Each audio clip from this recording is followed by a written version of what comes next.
দোস্তো mobile অবিহনে আজিৰ যুগত আমি চলিব নোৱাৰো। মোবাইলে আমাক দৈনন্দিন জীৱনত বহুত সহায় কৰি আহিছে। ইয়াৰ উপৰিও বহুত মানুহে নিজৰ জীৱিকা এই মোবাইলৰ ওপৰতে নিৰ্ভৰ কৰে। কিন্তু মোবাইলৰ ইমান সুবিধা থকাৰ পিছতো যদি আমি প্ৰয়োজনতকৈ অধিক মোবাইল ইউজ কৰোঁ, ইয়াৰ ফলত আমাৰ ভৱিষ্যতে শাৰীৰিক বা মানসিকভাৱে আমাক ক্ষতি কৰিব নেকি?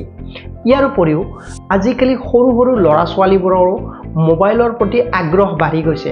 এই সৰু সৰু ল'ৰা ছোৱালীসকলৰো ভৱিষ্যতে শাৰীৰিক বা মানসিক কিবা প্ৰভাৱ পৰিব নেকি? মোবাইল ইউজ কৰাৰ ফলত মানুহৰ কেঞ্চাৰ বা টিউমাৰৰ নিচিনা বেমাৰ হয় নেকি? গতিকে এই বিষয়ে এই ভিডিঅ'টো আলোচনা কৰা হওক। ঠিক মোবাইল ইউজ কৰাৰ ফলত আমাৰ ষ্ট্ৰেছ বৃদ্ধি হয়।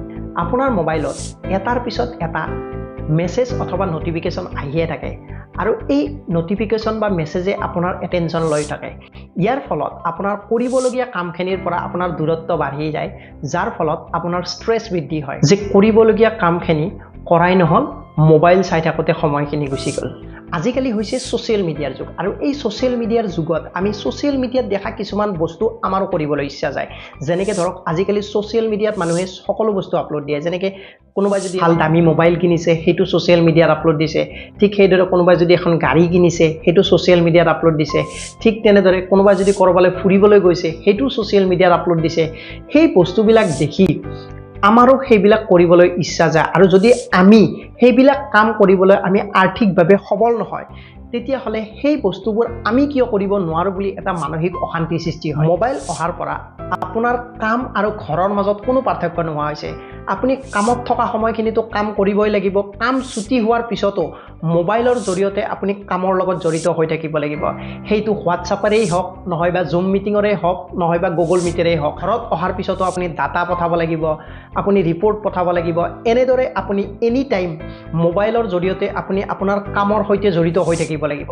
ইয়াৰ ফলতো মানুহৰ মানসিক অশান্তি বৃদ্ধি পাইছে। মোবাইলৰ ফলত মানুহৰ ফিজিকেল এক্টিভিটি একেবাৰে কমি গৈছে। আগৰ দিনত মানুহে কাৰোবালৈ পইচা পঠাবলৈ বেংকলৈ যাব লাগিছিলে, বেংকলৈ গৈ সেই মানুহজনলৈ পইচা পঠাব পাৰিছিলে। কিন্তু আজিকালি মোবাইলে এনেকুৱা সুবিধা কৰি দিছে য'ত মোবাইল টিপিলেই আপুনি এজনৰ পৰা আন এজনলৈ পইচা পঠাব পাৰে। ইয়াৰ উপৰিও আগতে মানুহে কিছুমান বস্তু কিনিবলৈ বজাৰ অথবা যিকোনো দোকানত যাব লাগিছিলে, কিন্তু আজিকালি আপুনি মোবাইলত অৰ্ডাৰ কৰিলেই আপুনি হোম ডেলিভাৰী পাই যায়।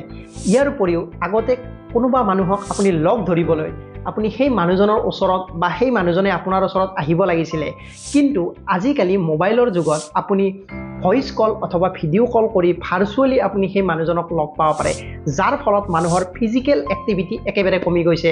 ইয়াৰ ফলত মানুহৰ নানান বেমাৰে দেখা দিছে।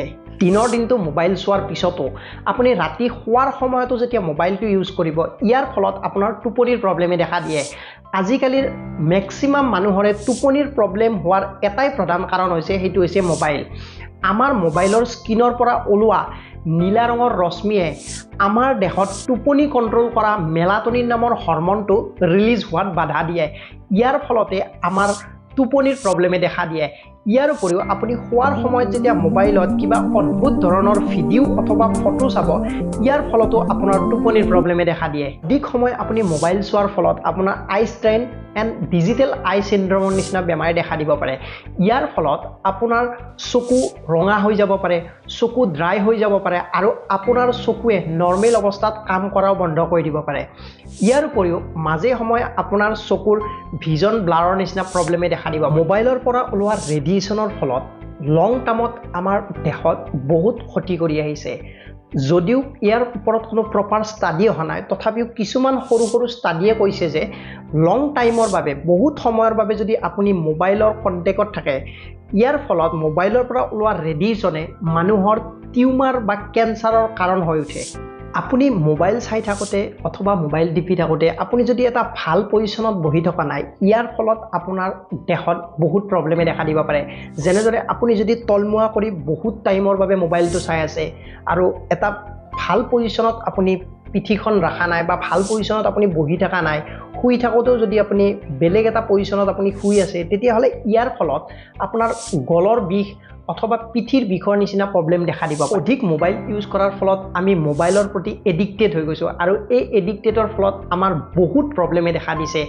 আমি যেতিয়া কিছুমান ইম্পৰ্টেণ্ট মিটিং অথবা ইম্পৰ্টেণ্ট কথা পাতি থাকোঁ সেই সময়তো আমি যে এডিক্টেড হৈছোঁ এই এডিক্টেডে আমাক মোবাইলটো ওলাবলৈ বাধ্য কৰায় আৰু সেই সময়ত আমি মোবাইল ওলালে বহুত প্ৰব্লেমে দেখা দিয়ে ইয়াৰ উপৰিও আমি যদি কাৰোবাৰ সৈতে কথা পাতি আছোঁ ইম্পৰ্টেণ্ট কথাৰ সময়তো আমি এডিক্টেড হৈ যোৱাৰ বাবে মোবাইলটো ওলাই দিওঁ ইয়াৰ ফলত আমাৰ সম্পৰ্কবোৰো বেয়া হৈ যোৱা দেখা আজিকালি ল'ৰা ছোৱালী কিছুমান এনি টাইম গেমৰ ওপৰত এডিক্ট হৈ পৰিছে আৰু এই গেমৰ ওপৰত এডিক্ট হৈ পৰাৰ ফলতে এই ল'ৰা ছোৱালীসকলে খোৱা বোৱা ঘৰ দুৱাৰ নিজৰ পঢ়া শুনা ভৱিষ্যত এইবিলাক সকলো পাহৰি গৈছে কেৱল গেমৰ নামতে দিন ৰাত কটাইছে ফলতে এই ল'ৰা ছোৱালীসকলৰ ভৱিষ্যত অন্ধকাৰ হৈ যায় আছে মোবাইল অধিক ইউজ কৰাৰ ফলত আমাৰ স্মৃতি শক্তি হ্ৰাস হৈছে আমাৰ মোবাইলত পৃথিৱীৰ এনেকুৱা কোনো বস্তু নাই যিটো বস্তু মোবাইলৰ দ্বাৰা চাব নোৱাৰি বা জানিব নোৱাৰি ইয়াৰ ফলত আমি বহুত কিবা কিবি বস্তু